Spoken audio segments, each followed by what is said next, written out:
10 guarantee क्या है, मैं एक एक करके बताता हूं। सबसे पहली गारंटी है, देश के अंदर 24 घंटे बिजली का इंतजाम करेंगे। कैसे करेंगे? हमारे देश में 3 लाख मेगावाट बिजली प्रोड्यूस करने की क्षमता है, कैपेसिटी है। देश की पीक डिमांड, गर्मियों के अंदर पीक डिमांड, देश की सबसे ज्यादा डिमांड होती है 2 लाख मेगावाट। तो आज हमारा देश जितनी बिजली पैदा कर रहा है, पैदा कर सकता है, जितनी डिमांड है उससे कहीं ज्यादा बिजली पैदा करने की हमारी क्षमता है। लेकिन मेरे घर के अंदर फिर भी पावर कट लग रहे हैं। क्यों? मैनेजमेंट खराब है।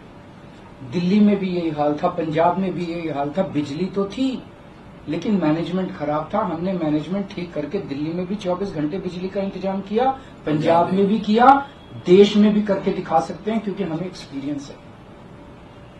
देश के गरीब लोगों को बिजली मुफ्त दी जाएगी।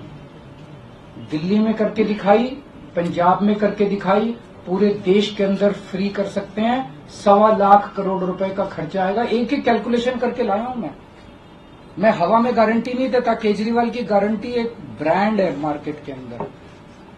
अगर हम कुछ बोलते हैं तो वो पूरी करते हैं।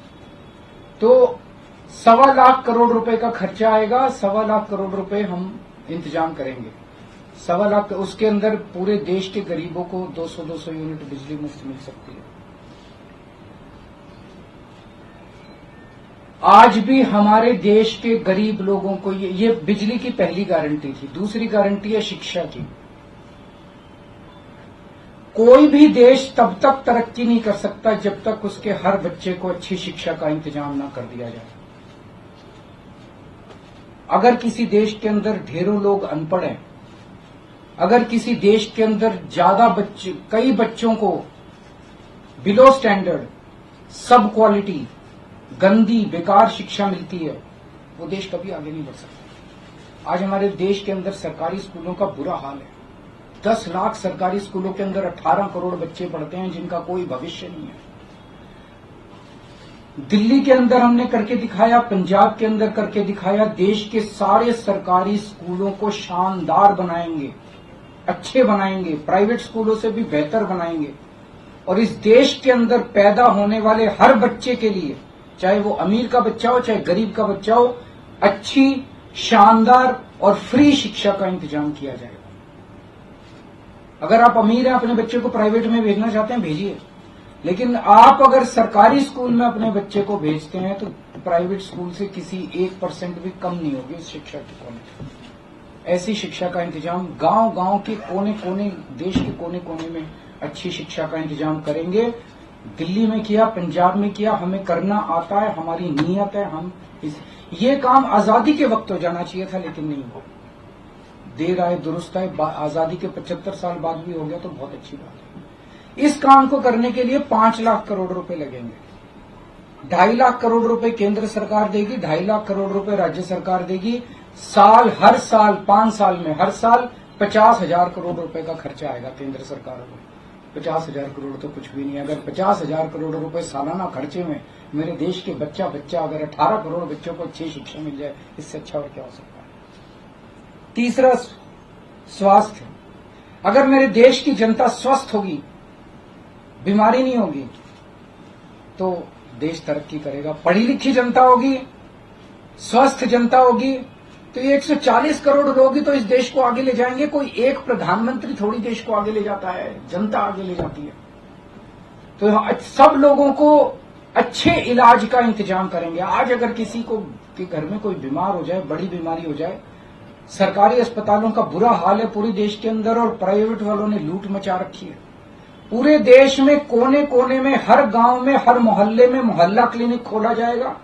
शानदार डिस्ट्रिक्ट हॉस्पिटल जितने, उनको मल्टी स्पेशलिटी बना के उनको शानदार प्राइवेट हॉस्पिटल्स की तर्ज पे बनाया जाएगा। और इस देश में पैदा होने वाले हर व्यक्ति का पूरा इलाज मुफ्त होगा, इंश्योरेंस के आधार पे नहीं होगा।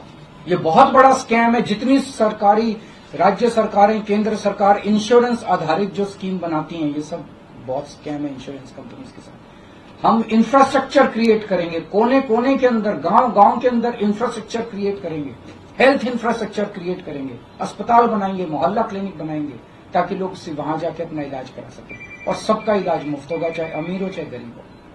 इसके लिए भी 5 लाख करोड़ रुपए का खर्चा आएगा। 2.5 लाख करोड़ राज्य सरकार देगी, 2.5 लाख करोड़ केंद्र सरकार देगी। 5 साल के अंदर 5 लाख करोड़ रुपए, हर साल 50-50 हजार करोड़ का खर्चा आएगा। राष्ट्र सर्वोपरि हमारी चौथी गारंटी। चीन ने हमारे देश की जमीन पे कब्जा कर लिया। हमारी केंद्र सरकार से जब भी पूछा जाए वो कहते हैं कोई नहीं आया, कुछ नहीं हुआ।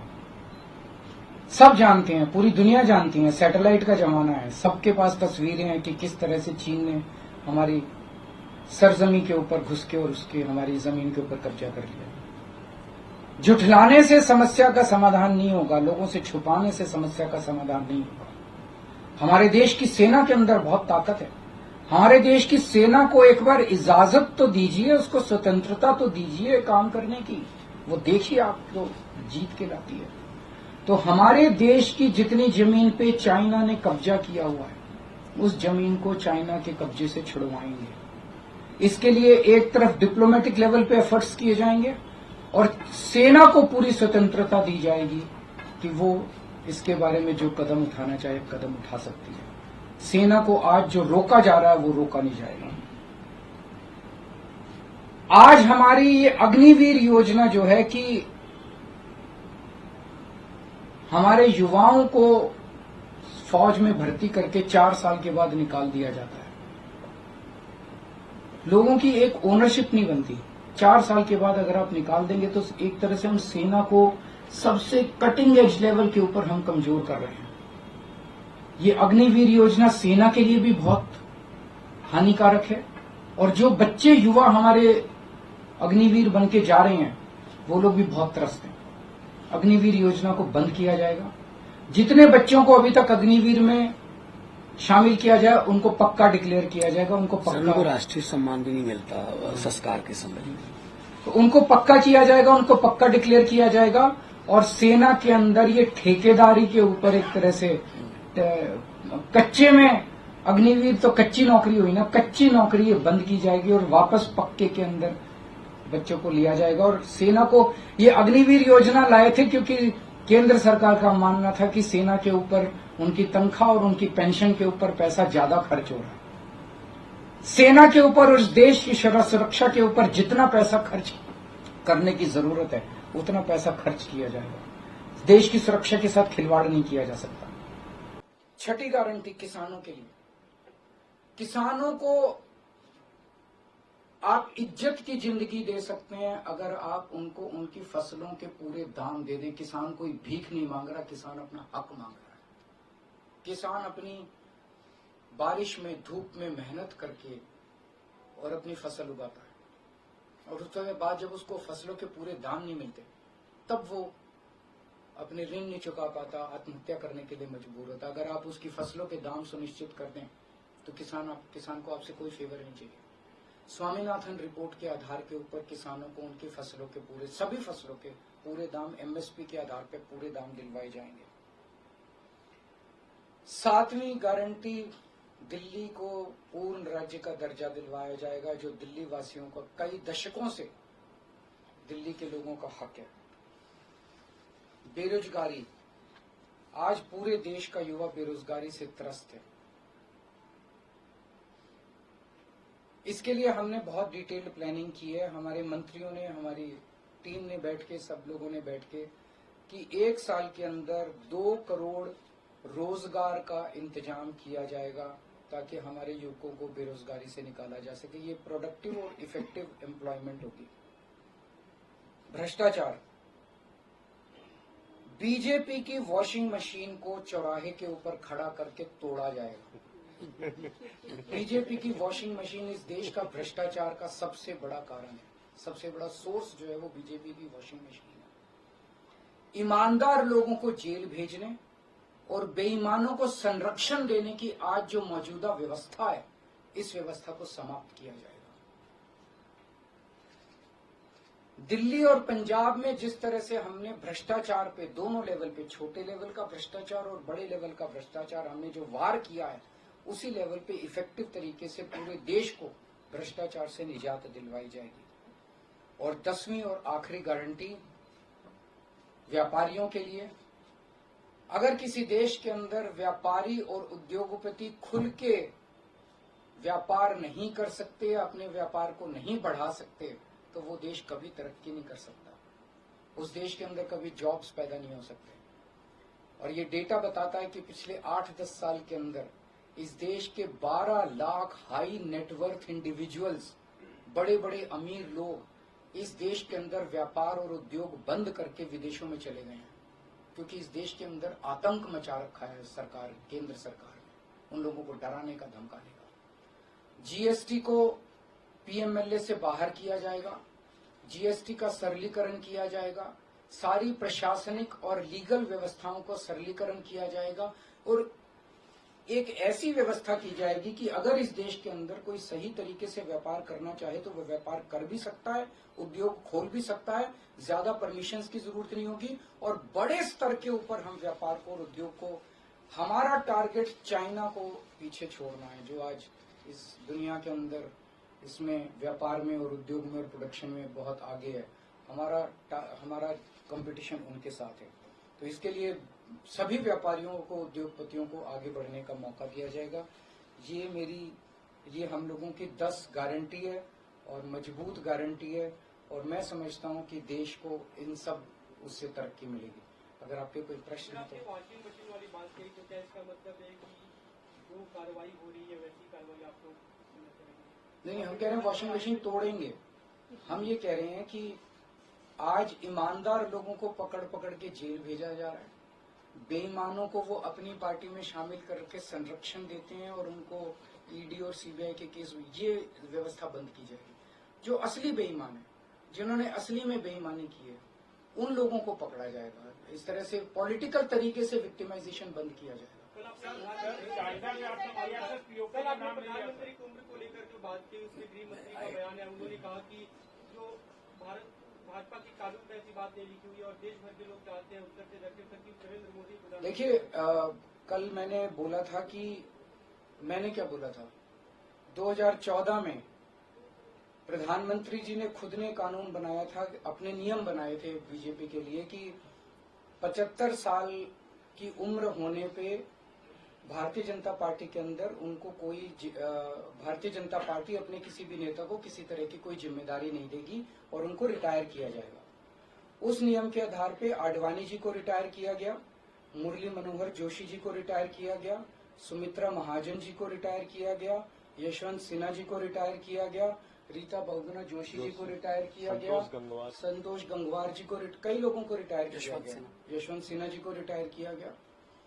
तो कल जब मैंने कहा कि उस नियम के हिसाब से 17 सितंबर 2025 यानी कि अगले साल प्रधानमंत्री जी जब 75 साल के हो जाएंगे तो वो भी रिटायर हो जाएंगे। जब मैंने ऐसे कहा तो कल मैंने देखा कि बीजेपी के बहुत सारे नेताओं ने ये कहा कि वो नियम 75 साल वाला मोदी जी के ऊपर लागू नहीं होता। तो मैं समझता हूं कि जब भी ऐसा कुछ होता है, जब किसी पार्टी के सबसे बड़े नेता के ऊपर कोई टिप्पणी की जाती है तो जाहिर तौर पे उनकी पार्टी के लोग उनको उनके समर्थन में बोलते हैं। लेकिन मैं समझता हूं कि प्रधानमंत्री जी ने कुछ नहीं बोला अभी। उनकी पार्टी के नेता कह रहे हैं कि नहीं, हम उनको रिटायर नहीं होने देंगे, ये उनकी भावना है, उनके पार्टी के नेताओं की भावना है। प्रधानमंत्री जी ने जो नियम बनाया जिसके तहत आडवाणी जी को रिटायर किया गया, मैं समझता हूं कि प्रधानमंत्री जी किसी भी हालत में उस नियम को अपने ऊपर लागू होने से नहीं रोकेंगे। वो ऐसा नहीं करेंगे कि जिस नियम में आडवाणी जी रिटायर हुए मैं उस नियम पे अपने ऊपर नहीं, या तो प्रधानमंत्री जी कह दें कि वो नियम अब मेरे ऊपर लागू नहीं होगा, आडवाणी जी के लिए बनाया था वो, या तो वो कह दें। लेकिन मैं नहीं समझता कि प्रधानमंत्री जी ऐसा कहेंगे। तो जाहिर तौर पे बाकी नेता सारे सपोर्ट कर रहे हैं उनको, लेकिन प्रधानमंत्री जी तो रिटायर होंगे। वो ऐसा, मेरी गुजारिश ये है कि प्रधानमंत्री जी ये बता दें कि उनका सक्सेसर कौन होगा, नहीं तो आपस में मारकाट मचेगी उनके अंदर। दूसरी चीज, एक और चीज है, कल मैंने जो कहा कि वन लीडर वन नेशन का जो वन नेशन वन लीडर का जो उनका वो आइडिया चल रहा है, उसके तहत एक तरफ वो विपक्ष के सारे नेताओं को जेल भेज रहे हैं और अपनी सारी पार्टी के सारे नेताओं की राजनीति खत्म कर रहे हैं। शिवराज सिंह चौहान जी की वसुंधरा राजे की, डॉक्टर रमन सिंह को राजनीति से गायब खत्म कर दिया, खट्टर साहब को कर दिया। और अब जब मैंने जनता से पूछा, सारी जनता बोली योगी जी का अगला नंबर है। तो कल इनकी पार्टी के सारे नेताओं ने मोदी जी के लिए तो कहा कि मोदी जी पे 75 साल वाला लागू नहीं होगा, लेकिन एक भी नेता ने ये नहीं कहा कि योगी जी को नहीं हटाया जाएगा। तो एक तो ये पक्की हो गई पिछले 24 घंटे में बात कि अगले 2 महीने के अंदर योगी जी को उत्तर प्रदेश के सीएम से हटाया जा रहा है। इस देश के बच्चे बच्चे की जुबान पे ये था कि योगी जी को अगले 2 महीने में चुनाव जीतते ही ये लोग हटाएंगे। तो ये बात तो कल पक्की होगी कि योगी जी को हटाया जा रहा है। सर, आपने अक्साई सिंह का नाम लिया पर पीओके का नाम नहीं लिया। पीओके पे क्या रणनीति रहेगी हमारी? बिल्कुल, वो इसका हिस्सा है, भारत का हिस्सा है, उसको भी वापस लेके रहेंगे। आप पीएम की गारंटी के सापेक्ष अपनी गारंटी लाए हैं, आपने अपने कुलीग से भी बात नहीं की। सबसे बात करके लाया हूं मैं। जो इंडिया अलायंस है आपके नहीं, मैं सहमत हूं, मैं उसके लिए माफी मांगता हूं। मैं इंडिया अलायंस के सभी पार्टनर से, क्योंकि समय कम था, चुनाव आधा बीत चुका है, मैं माफी मांगता हूं उनसे। लेकिन मैं समझता हूं कि स्कूल खोलने पे, अस्पताल खोलने पे उनको आपत्ति नहीं होनी चाहिए। और मैं समझता हूं उनसे जब गारंटी है आपकी, तो क्या लगता है कि चुनाव बाद अगर इंडिया गठबंधन आता है तो आप भी पीएम पद के लिए ना, मैं पीएम पद में, लेकिन जो भी सरकार बनेगी उस सरकार से मैं करवा के लाऊंगा। मेरे पे भरोसा करो। Thank you.